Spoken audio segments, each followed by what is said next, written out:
What is up, Retro Maniacs? Welcome to the Retro Card Chat Podcast. My name's Mike. I'm from Mike's Retro Trading Cards, and I'm joined by two men that I sincerely hope, when they get to the point where they need to change the blade on your razor, I hope they do it, because don't be like me. I don't do it. I think about it, and then I end up cutting myself. But they are, of course, Joe Day and EP Eric Pahalik. How you doing, boys? Doing great. On the road again. Can't wait to be on the road. I was again. trying to figure out how to incorporate a Willie Nelson into this, but I didn't think EP wanted to be called a pothead. So I appreciate that. I had no other way to go with that. But yeah, I cut myself shaving today because I literally have been thinking for the last 3 or 4 weeks, should really change that blade. You've had that in there for a while. You have new ones right here. It's right next to your throat. You realize that, right? Next to you ever watch those movies to live on or the whatever edge, where baby. they're like straight edge I live razors? on the edge. I know. I would never let somebody use that. No. I'm like, who are you? And do you have any beef with opening me? scene of The Untouchables, or I guess technically the second scene, but where Al Capone is getting this straight razor. Like, holy shit, that looks scary. Yeah, never do it. I'm not going to do that. Yeah, but 3 or 4 weeks is the point where you get multiple cuts as you're shaving. You end up with a couple cuts. Yeah, yep. Yeah, and you use the one with 5 blades on it, then it gives you 5 more chances to get cut. Yep. Oh, so what's new and exciting, Joe? Where are we this week? I am on the road again. I didn't want to let you guys know this ahead of time, but I'm joined the Chasing Cardboard team. So I'm actually looking at okay. No. I kid. Actually, Really? I am in Harrisburg. I'm not cracking open a beer today, and I'll tell you why. So my significant other's father passed away about a year ago. Those of you who've watched the pod since then probably know that. But we're having his year memorial kind of thing at Trogs, because that was his favorite place to eat and drink, especially the drinking part.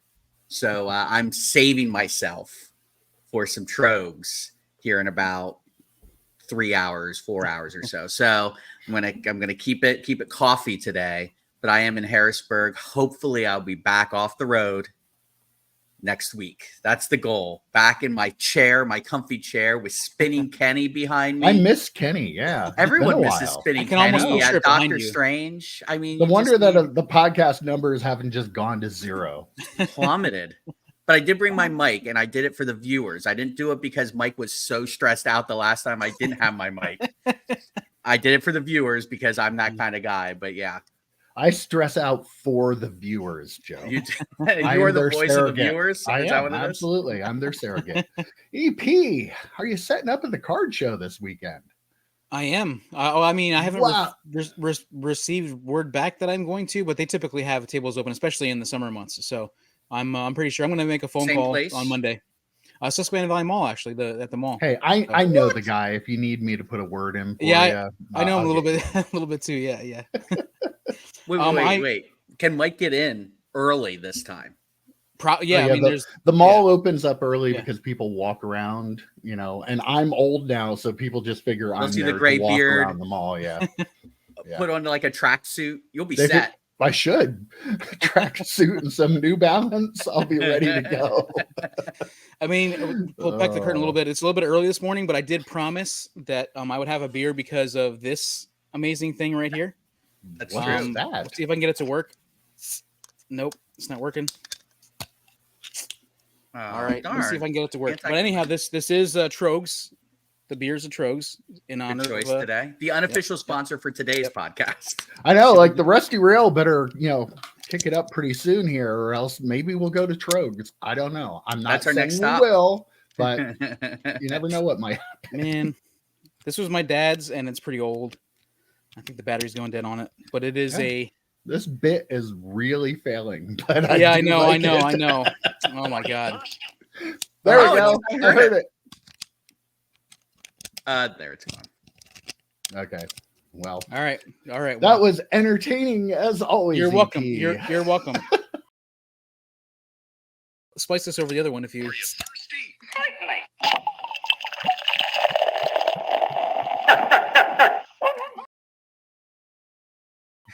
Are you going to buy any for those listening for the audio podcast? That was EP trying to use a Three Stooges bottle opener that opener. would make noises as you open the bottle. So like from the Three Stooges. Yep. Trying to follow my Three Stooges bit from last year. And if you're watching this or listening to this, you know how little editing I do on this podcast because there it is. One more thing we got to plug before we get into the show. Mike Summer, Wax Pack Hero. Did I get that right this time? Mm-hmm. Did 8 questions with us. It dropped on this past Friday. So please go check that out. He's not that far away from eclipsing the Sports Card Dad's views. So let's push him ahead of the Sports Card Dad. Let's do it. He's not going to get Chris Sewell. No one's going to get Chris Sewell. But if we can get him in second place above the Sports Card Dad, let's do it together. Watch that 8 questions. It's actually a really, really fun one. I enjoy doing. Great episode too. Yeah, he has, so much experience in the hobby and like just a really good perspective on everything. Like he fits in perfectly with us. That's what I liked about it. So I wanted to bring up something just in the intro. I'm sorry, but last night. You're not sorry. Everybody likes to interrupt the host. Just go ahead. Joe's doing it. You're doing it. I'm going to interrupt myself pretty soon. So last night, I was thinking about what I'm going to talk about in the intro, and I always have these ideas, and they get pushed aside. Last night at 10:17, I got a message on eBay. I'm assuming I was like, oh my gosh, it's going to be somebody who they didn't get their card, or their card's damaged, or they're not happy with the quality of their $1.50 card. Mm-hmm. It was Stetter 53, STETR 53, TRE 53, messaging to send me a photo of a damaged package and the top loader from $1.99 card that I sent him. I just want to say thank you for not cheaping out on the shipping because you used a top loader. You saved this card from the USPS. It was all chewed up with one of those mails saying we care about your as a customer or whatever. The card was a little bent, but we'll straighten out in a new top loader. And I messaged him back, said, hey, thank you for letting me know. Wow. Yeah. It was really refreshing. I said, thank you for letting me know. I was thinking about starting to use card savers, but now I'll stick with the top loaders. Please let me know if the card is okay. Then he messaged me this morning and said, nope, the card's great. He said, I put it on top loader. He said, it was just a little bit bent with no dents and no creases or anything like that. Just a little bit bent. New top loader is good to go. And so I just wanted, it was a refreshing, nice thing a message to get. And I just wanted to share that. 99% of buyers would have required you to send them a refund. They would have probably left you negative feedback. So they would have sent that photo. They would have sent that photo and said, hey, look what happened. I need a refund on my card. But nope, he was totally straight up about it. I thought it was great. So just wanted to put that out there. A true unicorn right there. Right. EP, are you going to buy any Bowman Chrome baseball this week? Comes out Wednesday. Nope. No? Not going to buy any. Wow. I mean, I'll probably buy some. No wonder people think you're just a flipper. Isn't that the flipping product? I guess not. But I mean, like, yes, I don't. I am saving. Can we stop talking about baseball just for a little bit? I mean, I'm getting tired of talking about all this baseball right out of the gate. I'm saving my money for another baseball product that's coming out. What would that be? That may or may not be the topic of our show this Wednesday. Oh, okay. So you're not going to tell us. EP loves to have Allen and Ginter, 2023 Allen and Ginter. Okay. Is that really? Really? No. Yes. 100%. Okay. All right. Well, you know how big of a Post Malone fan I am, right? I just wanted, for my little segment of the intro here, to talk about the fact that if you haven't seen it yet, go look up the interview that Post Malone did with Joe Rogan. They have a clip of the 1/1 Lord of the Rings card, him talking about that. My goodness, that man is the biggest nerd alive, and I freaking love it. He was talking about, he called it the most, probably the dumbest thing. He's like, no, not. He's like, probably the most irresponsible thing I've ever bought with my money. He's like, but he was like giddy about the fact that he bought it. And Joe Rogan was like, so were you bidding with yourself on that? Who's buying a $2 million card? And Joe doesn't know anything about that, but he was just watching him talk about the card, and he talked about the guy a little bit. The guy's name's Brooke. I guess he works at Costco in Toronto. And not anymore. That's awesome. Apparently, he walked into the local gaming shop, and I don't know how much he bought because Posty was kind of I don't know how much he wants me to say about this, but he went in and he bought some packs, and he pulled it right there in the shop. It was what an amazing moment. Like, he talked about how good of a guy that guy was, and it was just really cool to see. And he was, talking to Joe Rogan, like asking him if he ever played. And of course, Joe had no idea what it was, but he actually he was talking about how much fun Magic is. He called it the greatest game ever made in history. So, like, it was just take that, Go Fish. Yeah, take that, Go Fish. But seriously, like, how it was really cool. Like, we talk about marketing all the time for cards. Like, anybody watching that who doesn't know anything about cards or Magic cards might go, I wonder what that is. I might look into that a little bit. Like, he was just so nerdy about it. And like I could, if we were a Magic the Gathering podcast, he could be down in that lower right-hand corner with us, like, geeking out about it, because it was just so cool. So if you get a chance, like, look on YouTube for the clip. It's like an 8-minute clip, but like, watching his joy, like, we all know that feeling of having something that made you really happy like that. And like, seeing a guy that popular and that rich, like, being that happy, like, everything that's happened to him in his life, all the success he has, but you could tell that is like at the top of his lifetime achievements for, getting that card. So it was pretty cool to see. Well, if we do anything, we like to admit when we're wrong here, right? We are always very big on admitting when we're wrong. And we have a little bit of a chasing cardboard update for you. Rick was right. The Rock autographs came back authentic from PSA. Mm-hmm. Like I said, we like to admit when we're wrong. I don't think anything we said about the whole situation was wrong.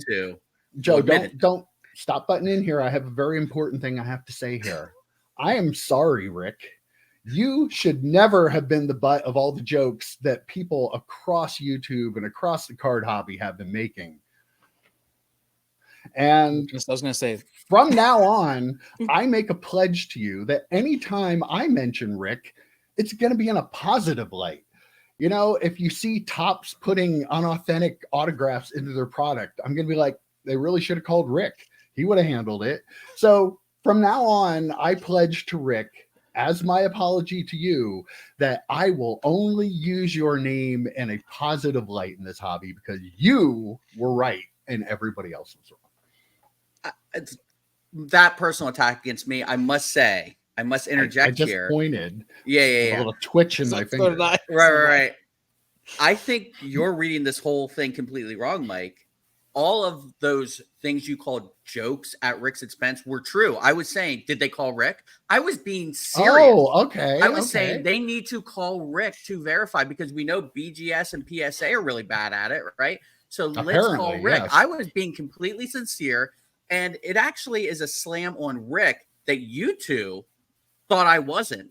I'm offended. Well, that's why I'm apologizing to Rick. Yeah, okay, I apologize to him. I did. I'm absolutely wrong. And Rick did not deserve any of that. And from now on, I will be like you, Joe. I will only use his name at a positive light. And if we can get somebody there Rick to start doing the same. Yeah. Hobby positivity. It's all I'm all about. I'm there. I'm doing it. Okay. I apologize. I did not say Rick's name once. I don't think in any previous podcast. Oh, we'll clip that up. We'll be 10 minutes of you talking about Rick. But I do apologize if I did say your name in a bad, use your name in any sort of bad light. I apologize for that, Rick. By you not saying that Rick is the one we should go to. Yeah, exactly. In essence, you are slamming Rick. I agree, Joe. And that's I totally agree. I hate to use this word, kind of gross. It's kind of gross that you would do that. So it's kind of like when you see somebody on one of those hearings and they're like, I can't answer that question. Like, well, then that you've answered your question. Like we know what the answer is. Yeah, kind of thing. Okay. All right. I apologize. Or sorry, when your mom or dad would say, if you can't say anything nice, don't say anything at all. EP didn't say anything about Rick. Read into that as you will. Yeah. Poor Rick. Otherwise, I am happy for them that the autographs are real. Yeah. I really, they gave one of them away on the live stream. They're auctioning the other one off for charity, which is very good, very cool. I'm glad they're doing that.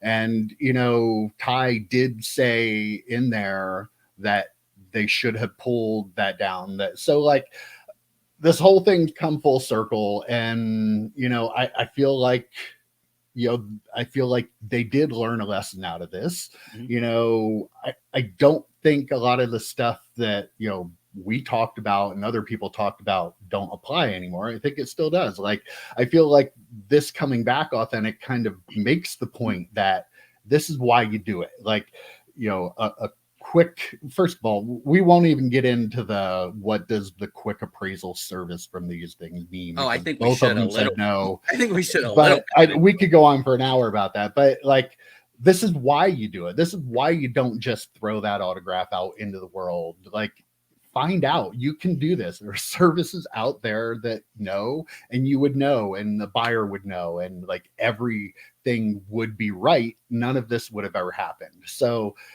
hopefully they've learned that lesson too. Like, I applaud them for, of course, they're fans, and they're taking a little bit of victory lap, and, probably, I guess, kind of deserve it, because there was a lot of stuff that was really kind of borderline what should be said about it. Like, hopefully I feel like we kind of looked at it analytically and said what we felt. Like, the situation was what it was, and that didn't change. I feel like if they would have just done this to begin with, none of this would have ever happened. And I think they probably realize that now. At least I hope they do.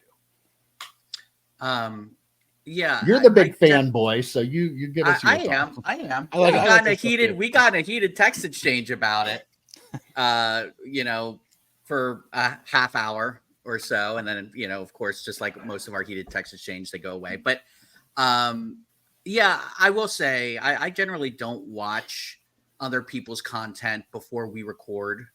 And if I do, I give credit. I saw this on so and so's channel. I like to go in with a fresh mind, right? But for this one, I kind of wanted to, because I wanted to see what the other content creators were saying about, were they vindicated, or are they right? Or do we all owe them an apology? And I think actually Dustin, the sports card dad, had a good point. He goes, they kind of missed the point a little bit. Like, it did very much feel like a victory lap live stream. And I was like 15 minutes behind. I rewound. I didn't watch it live, but like, the point is still there, that, and I said this from the jump, that they are either not sure on this card's authenticity, or they're bad at business. It's got to be one, right? So for them to put it up without getting it authenticated, they probably, beyond the ridiculous warm and fuzzy comments, they probably didn't think that it was authentic when they put it up, regardless of what Rick, who we all love, said. Because they definitely didn't know. They didn't know. Authentic. Right. Yeah. Because the second part of that is they must be bad at business if they're willing to risk a $600 jump in the value of the card, right? Like, so I don't think they learned the lesson that they should have. Maybe they did. Maybe going forward they'll do something different. But I will say I did watch Sports Card Radios as well, because I really wanted to see, and they did the same thing, less joking about it, but they made the point about Rick, and they apologized if we said anything disparaging about Rick, which it's Sports Card Radio. I assume they did. Let's be fair. I mean, I'm kind of certain they probably did. But the one point I made to you guys, and we probably won't throw them up here. I might toss them up, but I was looking at some of these rock autos, and I really wish I would have done it before we started talking about the chasing cardboard scandal the first time. Boy, those rock autos from the late 90s, early 2000s, there's no way he signed those. I'm going to throw it out here now. Wow. There are 4 or 5 examples. They look completely different from the same set. It's from that redemption from the comic images. Yeah. Completely different. The only thing that's the same, ironically, is the thing that Sports Card Radio didn't think looked legitimate, was the squiggly line below the rock, below rock. That was consistent in all of them. Those comic images ones, I looked at 4 of them that were all from the packs or from the redemption. All 4 look different. So that's why that quick opinion thing kind of made me question the quick opinion beyond the wasting the money on it. because how can you tell if these that came out of packs and redemptions all look different? Like how can PSA or BGS all tell? So I don't know. Like it goes back to our whole thing about autographs. Unless you're in front of the person and hand them something and watch them sign it, can you trust that any autograph is authentic? Yes, if Rick says so. If Rick, see, now I think you're kind of making fun. I can't tell. I'm not. Is that legit? Okay. All right. Yeah. I am. Anytime I say that, I'm being legitimate because he knew. He was the one that knew. Everybody else was saying no. PSA quick opinion said no. BGS quick opinion said no. Rick, he said yeah. Who was right? Fair. That's fair. EP, your thoughts? On Rick I didn't watch specifically. Okay. I don't have any thoughts on Rick specifically. I'm still reeling from my feeling bad about it earlier. But you should be embarrassed about how you. I am a little embarrassed. I have to admit. Now, I mean, like, I feel like there were borderline attacks on Chasing Cardboard. So, like, a victory lap is almost warranted. However, I didn't watch the live stream, so I don't know how. I don't know what the tone of it was. But I mean, I feel like they were facing some. They took a lot of heat for this to work out for them. You know, I feel good that it worked out for them. Also, I really hope this is a lesson for a lot, not just them, for a lot of people in the hobby, because there are a lot of people who probably run YouTube channels who probably do this kind of thing. And I feel like hopefully this whole thing is going to make for a lot better of a hobby that, you know, across the board for a lot of people. I hope. There definitely should be a lesson learned by people selling unauthenticated autographs and people buying. So, you know, at the end of the day, like, you know, take your opinions about anybody in particular out of it. The situation itself should be a learning experience for everybody. If I'm going to sell an autograph on eBay, I'm not going to sell one that's not authenticated anymore or wasn't pulled from a pack. Like I probably have sold some before. I don't know. I sold a couple. So maybe I'm a hypocrite because I did sell a couple now that I think about it, but they were from the sports page and I know they're real because that's when they were running card shows. And these were the people like Jason Beret. I have a whole stack of his autographs there. Like not a White guy Sox guy, right? Yeah. Not a guy that we're sending in to get authenticated. Yeah. Either. But like, I know they're real because I know the whole history of it. But then again, who's going to believe me? So maybe I am a hypocrite. I don't know. But yeah, I mean, there is a lesson to be learned for everybody. I do want to make a point about the quick lookup or the quick review or whatever it's called. The person that should be the most upset about this whole thing. I mean, and I had some critical thoughts about how the buyer handled stuff. And I think Mike and I, that's where you and I kind of butted heads a little bit. But like, he's the one who should be the most upset with BGS right now, right? Like BGS literally cost him $500-$600 in value, right? So that quick opinion thing is the biggest waste of money in the world because again, it's just that person's opinion on that day. These cards that got authenticated by PSA and Chasing Cardboard was vindicated with them. If they sent them in on a different day or the authenticator looked at another autograph on their little database or whatever, maybe they don't get authenticated. Like, again, it's just one person's opinion. Who's to say? So if I'm the buyer, Rick, if I'm the buyer, I'm more upset with BGS than I ever would be with Chasing Cardboard because that person did buy a card and we're all eBay sellers. If that happened to us, I would be as a seller upset with the buyer. I would pull it down and reassess what I was going to do. Like that part of it, I think needed to change. But from a buyer's perspective, dude, you bought the card. I mean, maybe get the quick opinion on the 7 days. Or I don't know what the turnaround time is, but whatever time the auction was running, if you thought it might be inauthentic, send it then before you end up winning it. Or worst case scenario, spend the $70. Send it to get authenticated. How much did you pay for the quick opinion? Just use yourself, send it to be authenticated. And you think, I spent $70. Okay, $70 can be for some people. I get it. I was paycheck to paycheck for a long time. Can be a lot of money. But if you're really interested in that card and potentially want to get an authentic rock auto, $70, I think, might be worth the risk in that situation. So 70 plus the fees and sending it off, you're talking about $100 investment for a card that could be worth $600, $700, $800. I mean, I think that's worth the risk, so to speak. Good point.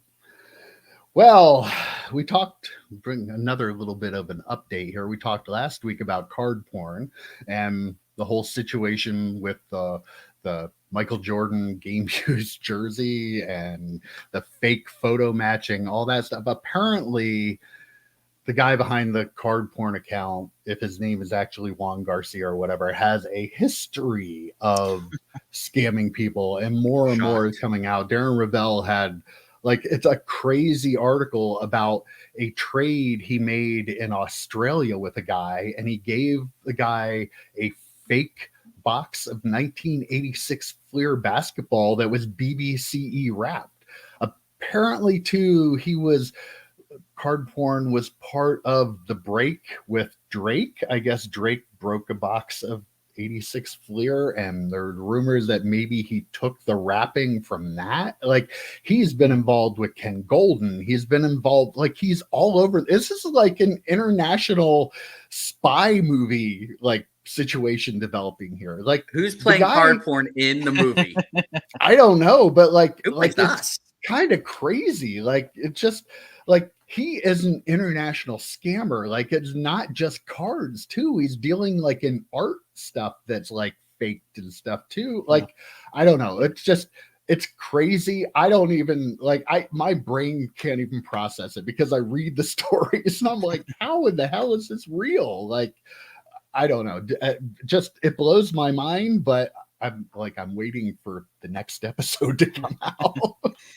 It's an example of, we talked about it, about how the people who watch how to cover up a murder, or like all those kinds of shows, and like this person obviously had so much background information about all these scams that I can create a Twitter account. Well, we know how he does now because he was right. Yeah, he has all this background, all this information on it, because he's able to create this popular Twitter account, and you wonder how, like, if that was one of those accounts that got like free stuff, like, sponsored stuff, that sort of stuff, and was able to probably use that in his nefarious dealings. Again, allegedly. This is all allegedly. There's no charges have been filed, I don't think, yet. So it makes you wonder too. Like, you watch those like Law and Order shows, and like the DA got caught up in like faking evidence or something, and now, great, all their cases are now in question, and we have to go and relitigate and all this. I'm wondering how much of card porn stuff that he put on the website is legitimate now. Like, you have to wonder, you have to call into question how much he's shining a light on stuff. Look over there. Exactly. Like a magician. Look what I'm doing over here. Right. And I didn't watch the video, but I did see the little thumbnail that Dan the Cardman put up about the exquisite LeBron. I don't know if you guys watched the video, maybe. Yeah. But like, just looking at that, you wonder, because Upper Deck was pretty adamant. They're like, no, we destroyed it. There's nothing nefarious here. And like, everyone around it was fairly adamant. And the owner of the card card too. Yeah. And the owner of the card, they were all adamant about it. So now you wonder to yourself, did card porn, what was the scam? What did card porn do that for? Because there's no way they were doing it just to like save the hobby. There had to be something nefarious there too. And I apologize to Dan the Cardman if he watches. I did not watch that video yet, but I did see the thumbnail, so I just wanted to throw it out there. It's just like this, like you said, Mike. When's the next episode going to drop? Yeah, like I need Amazon Prime. I need to know to watch it. Yeah. You make a good point. Like, you wonder, is there a card porn scam tied to every one of his posts about even little everything? crumbs, like little Moriarty. Right. Yeah. Like, is there something tied to every one of those that he, like, did he use that as part of his thing? Like, exactly. It's wild. It's absolutely wild. I'm guessing there will be more and more that trickles out about it, and I'm here for it. I'm here for the drama. I'm here for it. The funny thing is, Joe, you talk about the exquisite card, the LeBron card. The guy who had that was impacted by all that, way back when this first broke about the jersey, was like, now you know what I've been saying. Like, and the guy is right. Like, he's been trying to say all along, like, this person is like full of shit. Like, they they don't know what they're talking about. If they were photo matching a Jordan, so they were either playing around with the photo or playing around with the jersey, if they were photo matching that Jordan, who's to say they weren't manipulating the photos for that LeBron? Like, yeah, who knows? Is it out of the realm of possibility? Anything is possible now. Yeah, definitely. Like, but again, why am I so interested in it? It's Tiger King, Mike. It's Tiger King. Yes, exactly. It is. I know. You hate everyone involved, but you have to watch every episode. It's what's the is. next? The train wreck's coming. It's coming. It's coming again. Coming. The news will come out. I know. Makes me actually follow Darren Ravel on Twitter to find out what he's going to say. There you go. All right. Well, back to some better news. SGC. I don't know if you guys have heard of them. They're a grading company. They put their cards. Oh no, my cards aren't behind me. Oh, hold on a second. Sorry.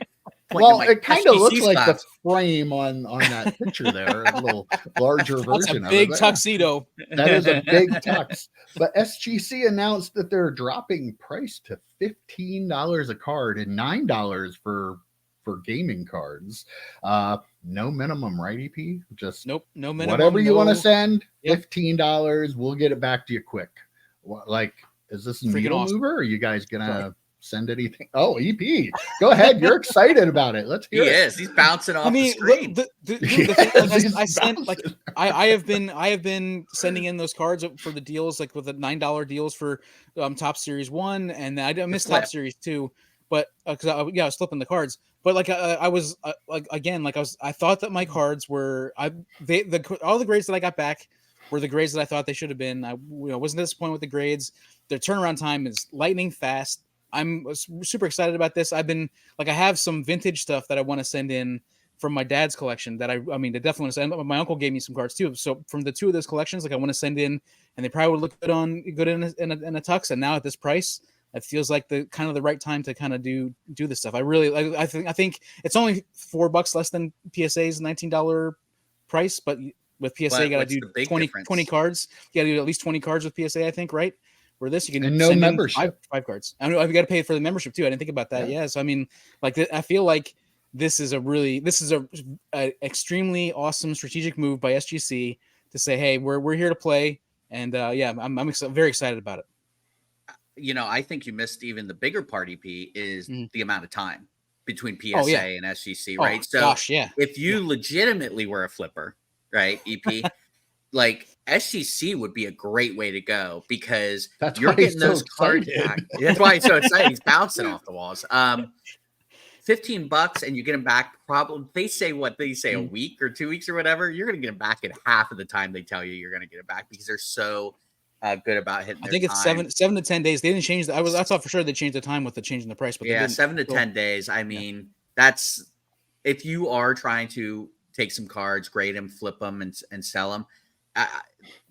You're waiting 2-3 months for the same service over at PSA for more money at least. Yeah, so you can do that whole thing. I think it was actually, I'll give him some credit here, Northeast Ohio Cards and Comics did a video about like sending cards to SGC and kind of the rinse and repeat process of that while you're waiting on your PSA cards. Like you can actually make more money by going to SGC kind of over and over again in the amount of time you would have to wait. Sure, it's a little bit more work, but you at least get to flip some of these cards continuously while you're waiting the 2 to 3 months for PSA to actually get to your cards. So yeah, I mean, if I still graded as much as I used to, I totally would be sending some stuff over there. I don't have anything laying around like these. Look at these people's rooms. I mean, I don't have anything laying around like that. I don't have anything. What are you talking about? Forget flipping. Like the bottom line is we're collectors. Like we don't want our cards to be away for 2 months. I'm not. You guys don't want to have your Joe and I are collectors. You don't want your cards to be away for 2 months. Like you want to have your cards back. Like that's. I mean, that I love it. I am a flipper. Do you think this will have any impact on PSA pricing? I mean, they did just grade like 25 million cards last month, so I'm guessing not. But what do you guys think? I don't think it will. I mean, they might run another special. Maybe they'll lower the minimum that you have to send it in. I think that's the big part of it too. And you mentioned it, EP, that Mike, you mentioned the membership, the minimum thing. That's a lot of money. Like, to find an extra couple cards, it's like when you go to a grocery store and have a coupon, you have to spend X amount of dollars. So then you're buying things you really don't need just to get that. I'll take 5 Snickers bars. Right. And it's like, right, okay, well, did you really save any money? I kind of feel that way with PSA. You have, what is $100 a year for a membership? It's, those extra 2 or 3 cards to go from 17 to 20 is not nothing. Right. So you don't have anything worth sending. So they might back off on the minimum. That would be my prediction. I don't think they're going to back off on the price. They're going to keep running their specials. If they dip below $1 million, okay, maybe we'll talk. But I don't think at this point they're going to do anything. They have no real reason to. Right. No, I think what happens is SGC's numbers go up considerably, but PSAs probably stay the same. I think the people who are wanting to send a PSA are going to continue to send a PSA. I mean, I do agree. Like, if they drop the minimum, that'd be awesome. That'd be great. I don't know if they necessarily need to, if they're grading the number of cards they're grading, but SGC is definitely going to see a bump in their stuff. And I wonder if there are a lot of people who are like, PSA is just too expensive. I don't want my cards away for 2 months. And SGC, again, they're known for their grading vintage, and they're doing a lot more stuff. I think, Pokemon cards look pretty cool in an SGC slab, and I think there are a lot of people who are like $15 for $9. Like $9. I might send in some of my Pokemon cards. Is that, I mean, the stark, like the contrast of the black versus the brighter colors on the Pokemon cards probably looks pretty cool. So I really feel like this is again strategically a huge move for SGC in my opinion. The Pokemon thing. SGC fanboy right here. I mean, I think we all are. I think we can all say, Peter, Dustin, the sports card dad, is buddy with SGC. Dustin, tell Peter he needs to come onto the podcast. We want to talk to him. We really do. What they're doing over. Invite us over. We'll go. We'll take a drive down to SGC's headquarters. Give us a tour. Absolutely. I will say, trip to Florida. Oh, that sounds great in the summer. We'll have to wait a little bit. But we'll have to wait till hurricane season passes. But the whole TCG thing for $9, that's a shot right at CGC, right? Like, that's what I was gonna say. CGC, you're coming, you're number 3 right now, but that's what you're known for. Now we're going to offer $9. But they're clearly number 2 in the trading card game. Like they get a lot. So that's definitely aimed at them. And actually, I kind of think the $15 is kind of aimed at CGC too. Like SGC, none of these companies are competing with PSA. Let's be real. They're not. Like, they're grading over 1 million cards a month. Okay. Like, Peter's not going into work on, okay, how are we going to beat PSA today? Well, no, they're not. They're in a really good position as the solid number 2 in grading in this hobby. They're very well respected. A lot of people like their holder. A lot of people are very happy with the grading that they do. So, like, you've talked about this a lot, Joe. You don't have to be number 1 to make a good business model in this hobby. There are plenty of cards out there to grade.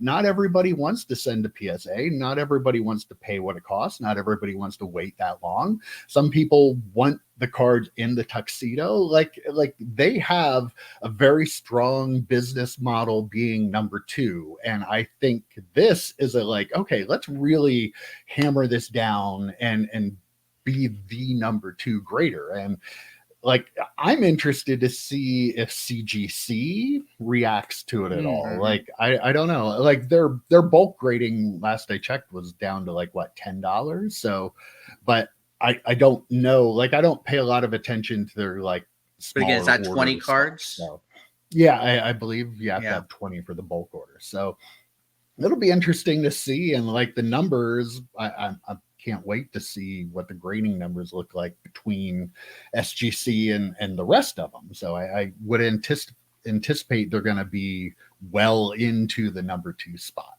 Well, I have a personal question real quick for EP. Mm-hmm. You were putting aside an order for PSA, correct? Yep. That you were going to try and find 20 cards for their special, or was it 10 cards for the special? I think it's 20. I think it's, is it 10? Yeah, maybe it's 10. Yeah. So. Has that wavered you a little bit for football? I mean, again, a large chunk of it is Brady's, so I want to probably maximize the value of those. So I probably would still send the Brady's into PSA, but I have a bunch of other, like some Top Series 2 cards, some Bowman Mojo cards, and some finest cards that I was going to probably send in PSA. But though I'm like kind of leaning now to maybe possibly send them into SGC. So honestly, though, if they're low end Brady's, which for the most part they are, right? Mm-hmm. Yeah, I mean, they all are. Yeah. You have to think too. It's not just whatever the cost of the special is. It's the per card cost of the membership. Did you pay for a membership already? Not yet. I didn't do that yet. I mean, that might be something for our viewers. If you're thinking about it, you have $10 a card there if you're sending a $10 order and you have to get the membership. So it's really a $20 per card. Mm-hmm. Unless you're someone who's going to use that service over and over again, you've got to think of it as a $20 card for that, at least for the initial 10 cards. And then beyond that, obviously it kind of pays for itself. But yeah, if you're just sending in one order, you've got to be able to send in a few orders for that membership to make sense. So right. In my opinion, anyway. Yeah. I have a pile of cards I've had for PSA forever. And did you re-up your membership yet? I haven't, because I'm waiting for them to drop a special that I can send in what I need to send in, and they haven't yet. So, I figure, why pay for it now when I'm not using it now? I'm waiting, but I just keep waiting and waiting and waiting. If they did like a $15 or a baseball from let's say like 1990 up or whatever like that, then I would be. I mean, no doubt, I would probably have to do a PSA submission then. But. Well, speaking of PSA, they made a little bit of a change to their way they do things there. They're now giving you the grades apparently before the quality control checks. You get the email about it, and I haven't used the app yet. I did download it, but apparently now you can also, in your order, if you send in 20 cards, you can decide which ones you want sent back to you, which ones you want sent to a vault, or which ones you want to send right to Golden to sell. Now, for us, obviously, that's really not something we would do, but like there are a lot of people that do. Like, I think it's pretty cool, actually. I like that they're starting to give you more options. Like, this is good for the collector, I think, at the end of the day. I don't know how I feel about Golden auctions, but if you have like a higher price card, why bother having them send it back to you so you can send it there to be auctioned off? So there is a segment of the hobby that this will really be helpful for. Yeah, I like it. It makes a lot of sense. And you brought up the PSA app. I believe SGC unveiled an app as well, right? Yeah, they did. So I haven't looked at it, but apparently that's getting a lot of rave reviews as well. So I just wanted to throw that out there. As far as the PSA thing, I love that you can look at your grades before QA1 and QA2.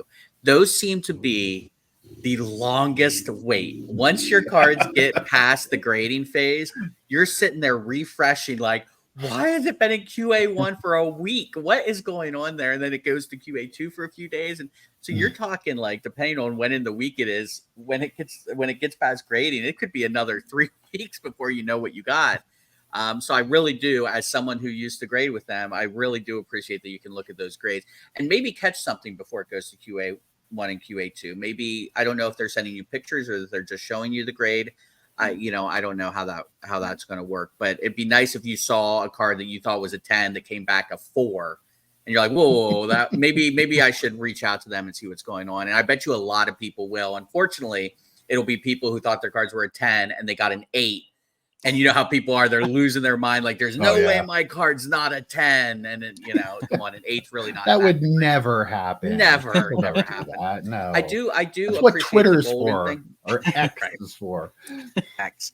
I do appreciate them sending, having that option to send to Golden. Again, something that none of us would ever take part in. Not because of anything against Golden. It's just we don't dabble in that on those high-end cards. Well, that would make sense to go to. Well, EP obviously. Drew Jones money. Drew Jones money.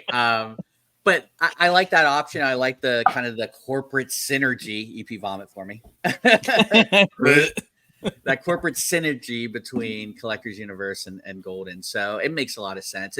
They're doing more and more things for collectors to for a better collecting, world, kind of, sort of. Sort of. I mean, synergy is a gross word, but I mean that makes a lot of sense because in this situation, you're looking at PSA as kind of like established itself as this. Like if you're a high end collector, you have a lot of PSA cards. Probably you probably have a registry with an impressive registry on PSA. And so those are the kind of people that are going to want to have the option to send stuff to gold. Like they're using the high end, whatever the cost is, like the walk through, drive through, whatever it is, like the super high level stuff. Like high level EP just driving right through PSA. Here's my cards. Throwing them out. Pretty awesome. They have a drive through window right there. They've established themselves as this force in the hobby, as the high end grading company. And this kind of fits in really well with that. And it's again not for any of the three of us, but I like the fact you can send it to gold or you can send it to your vault. That's something that they should be offering. Maybe they should have been offering, especially when you think about their price compared to everybody else in the hobby now too. Like if you can charge more to the people who have the higher end stuff and who have all these extra perks. Like that's it's the kind of thing I think that really they should be doing. Yeah. It's pretty cool. And I mean, I think we're seeing the modernization of the grading too. That's like a good way to the ComC thing with being able to buy a card from there and have it sent. Like why should you have to ship something back and ship it here and then ship it there and then ship it to a buyer here? Like there really is more modern way of taking a card for the people that like to do that. And and it's safer too. Oh yeah, definitely. Way to look at it too, like if you're trusting that PSA won't screw up where it goes and stuff. But trusting PSA versus trusting the post office, sometimes though it's really a catch-22 on which one could be. The post office is not that bad. They aren't. They're pretty good. They deal with a lot of volume, right? Like you think about the amount of volume they deal with, and the amount. They're kind of like PSA because, like, everybody complains about PSA, but they still use them. They are. They're doing 2 million cards or whatever. 25 million, I think I established earlier. Okay. Well, I'm going to wrap things up this week with talking about the T206 Honus Wagner. Did you see this EP or did you buy it? I did not buy it. You did buy it. Wow, that's awesome. I didn't even know that. All that flipping. Put that Drew Jones flipping money. Yeah, a PSA authentic restored version of the card sold for $1.96 million. Apparently, the same card sold for $1.1 million in October of 2021. The same exact card? Yeah, I believe so. So that is not a bad hold for 2 years on that card. It's the highest price that was ever paid for a graded authentic card. Now, I find it interesting. Like, we've talked in the past about restoration and, maybe there is a market for restored cards. They do it with comic books. They do it with antiques. So, here the highest graded authentic is one that was restored. I guess it had touched up some of the creases and stuff in the background of the card. And somebody decided to pay more for that than another one that wasn't restored. So I think there is a market out there for certain stuff. The card looks really nice for what it is. Now, it doesn't sell for anywhere near what an actual graded one sells for. But which is how comics are too, Mike. We you mentioned comics. It's usually half. If it's got that green or purple label, it's usually half of what the blue label ones go for. And that seems right, doesn't it? Yeah. Like I don't want to pay what I'm paying for a legit graded version. Half seems like a good cutoff. But getting a good amount of money for a nice looking restored one that is authentic, I don't know. I feel like the hobby could maybe change their thoughts about restore. Like, it always comes down to, we talk about it all the time, letting people know. Like, I'm not saying restoring anything is bad. If you're like altering a card or something, but being honest about it, it's okay. Like, somebody might look at a card like this one and go, well, that looks a lot better than these other ones that aren't that. I would pay this for it. And just as long as you're not doing it to scam people into thinking that it's a legitimate, authentic, real, unaltered card, I don't really think I have a problem with it anymore. I really wish PSA, SGC, BGS. Oh my God, I said BGS. CGC. I wish all of them would have like some sort of qualifier on the thing. I get they all have an authentic grade, but tell us why, right? So put authentic and then maybe in parentheses R for restored or something, a different color label, some way to identify it so that someone else down the road couldn't potentially try and scam. Well, this one does. It says restored right on the label. Oh, that's great. So if they did that on a consistent basis, cool. I wouldn't have a problem with that. Yeah, I feel like it would be cool maybe if the grading companies had, like you said, a different color label like CGC does with the comic books. Like maybe people that are altering cards would stop trying to pass them off as authentic. Like I'm they probably okay, push back all you want, but let me throw that out there. Like, okay, bear with me here. It's gonna take a weird turn, but you're somebody who alters cards for a living, right? Okay. You now have a choice of, can I send this to PSA to get graded as a restored card, and I know it'll go through and somebody will buy it as that, or do I take the chance of trying to pass it through PSA as an authentic card where it may or may not pass? My point, I'm just throwing this out here, you don't have to agree with me, is maybe if people had the option to do it legitimately, they would maybe take the safe and steady way of doing it instead of the risk of, well, I'll score if it comes back real, but I'm going to take a loss if it doesn't come back real. So just throwing that out there. Go ahead, hammer away at me. Playing devil's advocate. Go ahead, Joe. Let me push back first because EP said this because EP is ever the optimist, right? If I was going to say, Mike is playing the optimist. Mike is playing the optimist today. Go ahead, yeah. If EP ever said something like this, I would say, that's adorable, right? and the reason I say that is, okay, so let's say you are that person, right? Let's say you're former Eagle Evan Mathis, okay? And you send the card in to try and get it through, and it doesn't. What's really the ramifications to you if it doesn't? They don't shred the card. They don't keep the card. They send it right back to you and say trimmed or whatever. Then you just spend the extra $25 and then send it to restored. You try and sneak it in first, try and scam first. And if that doesn't work, then you go, okay, now I have this restored option that I can send it in. I don't know if it's like an actual option where you say this card, click on this card's been restored, graded as such. Or if PSA has to catch it, and then they deem it restored. Like, I don't know if this Wagner is such a different case because it's such a valuable card. So I don't know if they would do that for, if you have like a Wayne Gretzky OPG rookie. Like, I don't know if you pick that restored option or something like that. So, Mike, in a very EP-esque world, yes, that's what people should and would do. We do not live in an EPS world. We live in a world where Evan Mathis is going to try and send that in, get it through. And if it doesn't, he'll just send it in the restored way and now get half of what it's worth. I think that's where we would see this going. Personally. Now, what if... But I'm also the pessimist of the group. But what if you send it in and it is trimmed, it comes back as a restored card, you don't have the option of picking real or not? You're just, I guess that would give you more reason to try to sneak it through. Right. So, yeah. Cut that Scammers out, in this hobby. Right? You can tell I'm not a scammer because I don't think these things through. I think the worst of people. That's why I think things like this. I mean, I do too, but Mike, I appreciate you playing devil's advocate here, but the bottom line is, like, the three of us, like, we get a dopamine hit. We get a little excited every time we sell a card for $1.50. It comes up on eBay, right?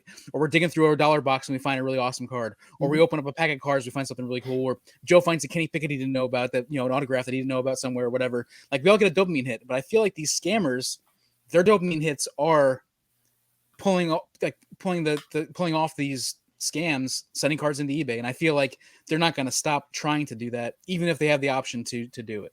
And I also think this card is very unique.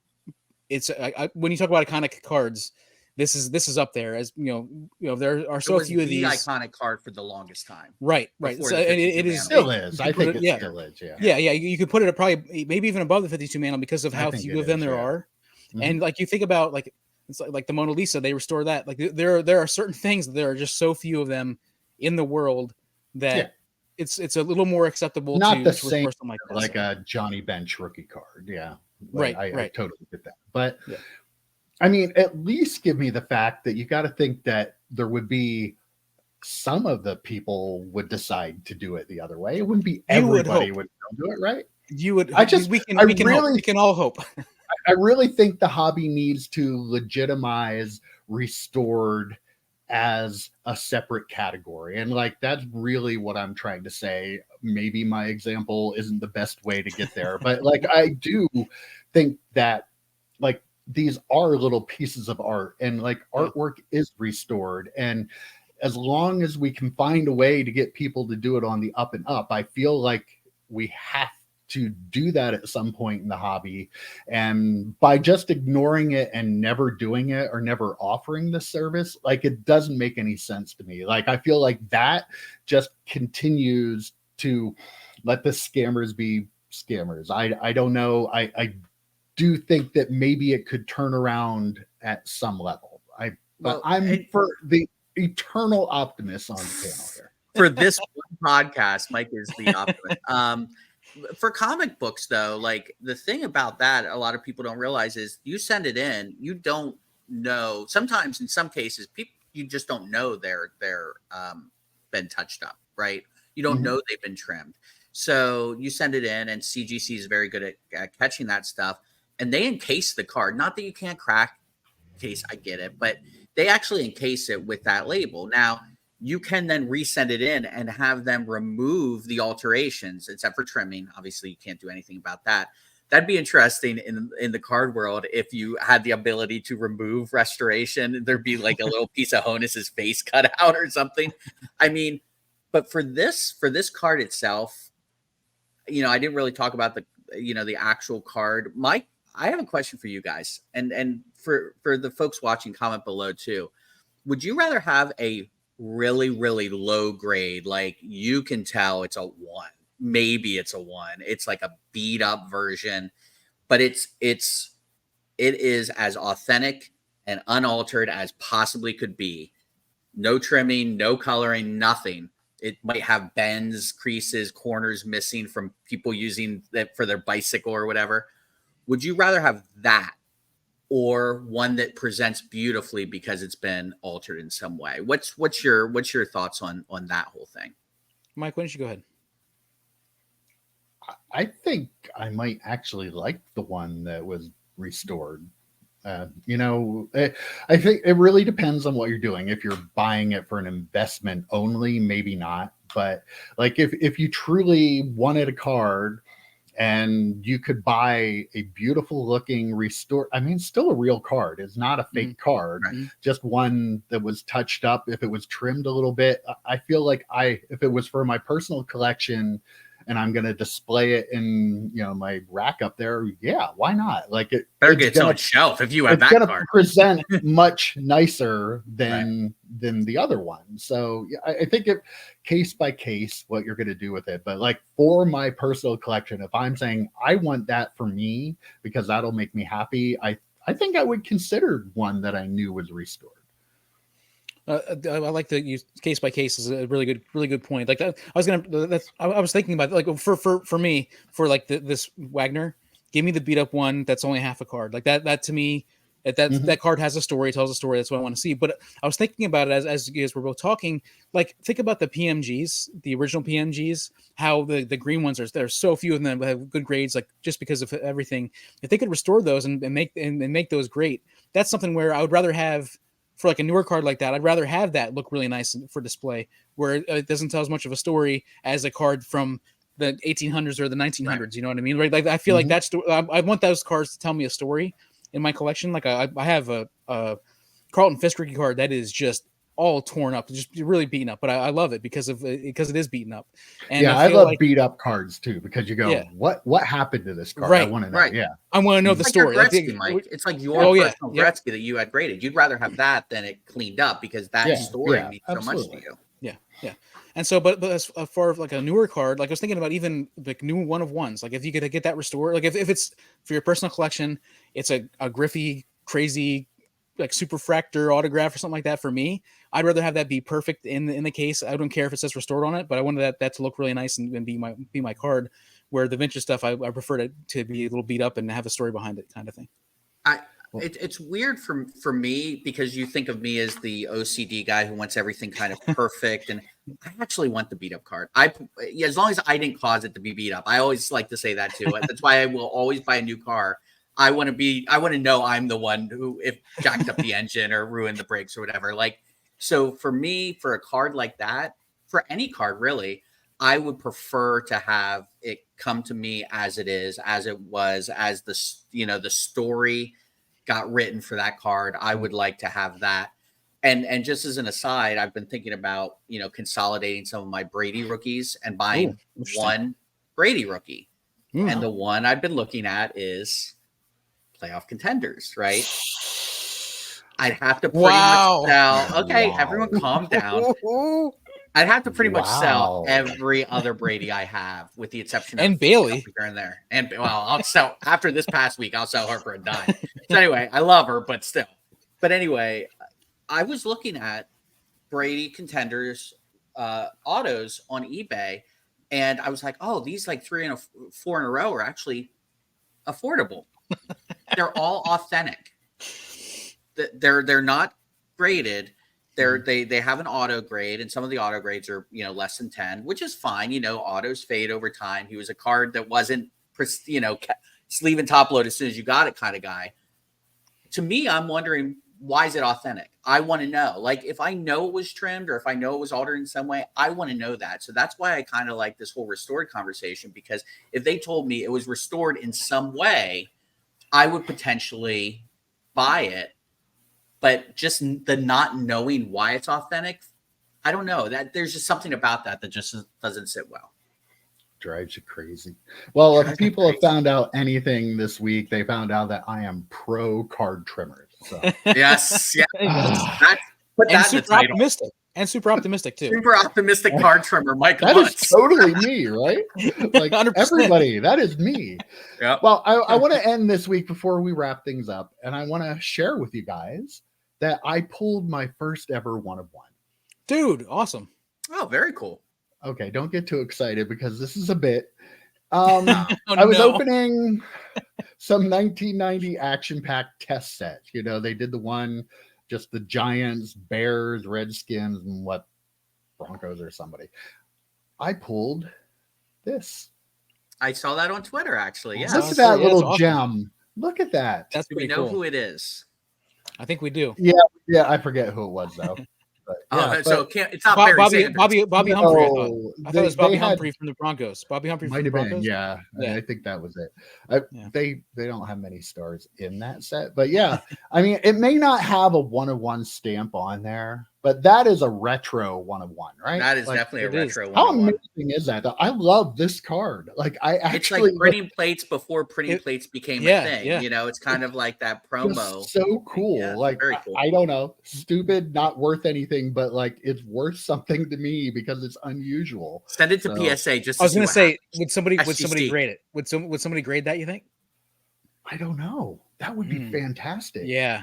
Yep. Send it to SGC and have it. That would look great on Tux with that one. Would be, yes. That would look great. And the silver. Just have it graded authentic, but it doesn't have a card number on it, so I don't know. Like, color it in. Color it in, and then have it graded restored. I'm not gonna alter it and restore it. I'm not about that. I'd be interested to see if anybody graded that. That's. I mean, I would love to have that graded. And it doesn't need a number. A lot of the I forget. I think it's the Brady Contenders doesn't have a number or something like that. I'm like sure I could they just email them and ask them. And their customer service is great. So see what happens. So maybe I will do that. But yeah, just wanted to share that with everybody. Other than that, Joe, good internet connection this week. I'm glad you paid for a little bit better hotel room this week. Actually, no, real quick. Cheap. This is a terrible hotel room compared to the one I was in. Well, there's a lesson to learn but the internet is much better. I'll throw it out there. Better. Absolutely. Yeah. All right, guys, that was a good chat this week, and I will see you next week. Take care, guys. See you, boys. Adios.